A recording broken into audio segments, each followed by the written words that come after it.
अस्सलाम वालेकुम नाज़रीन, उम्मीद है कि आप सब खैरियत से होंगे। नाज़रीन, आज की वीडियो में मैं आपको बताऊंगी लड़का और लड़की के जवान होने की वाज़ेह निशानियां कौन सी हैं।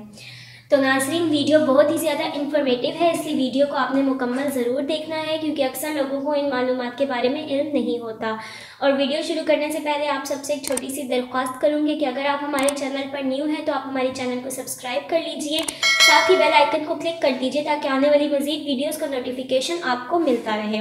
और अगर आपको हमारी वीडियोस अच्छी लगती हैं तो वीडियो को लाइक कीजिए, दूसरों के साथ शेयर कीजिए और अपनी राय का इज़हार कमेंट्स में ज़रूर कीजिएगा। बढ़ते हैं अपने टॉपिक की तरफ। तो नाज़रीन, सबसे पहले आपको लड़के के बारे में बताती हूँ कि लड़के की जवानी शरीयत के मुताबिक मुख्तलिफ इलामात और निशानियों से पहचानी जाती है, जैसे कि शहावत के साथ इंजाल हो जाना, एहतलाम हो जाना या फिर उससे किसी औरत को हमल ठहर जाए।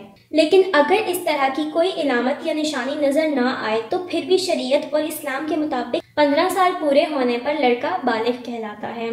और लड़की के बालिग होने की निशानियों में हैज़ का आना या हमल होना या फिर एहतलाम होना और शहावत में मादा खारिज हो जाना शामिल है।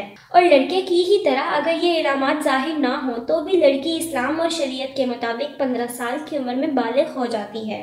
बालिग होने के बाद दोनों लड़का लड़की पर शरीयत के मुताबिक फ़र्ज हो जाता है कि नमाज रोज़ा करें और दीगर इस्लामी और शरई अहकाम उन पर फ़र्ज हो जाते हैं। और अगर अपनी गफलत से इन फ़राइज़ को अंजाम देने में कोताही करेंगे तो उनकी कज़ा और तलाफ़ी करना ज़रूरी होगी।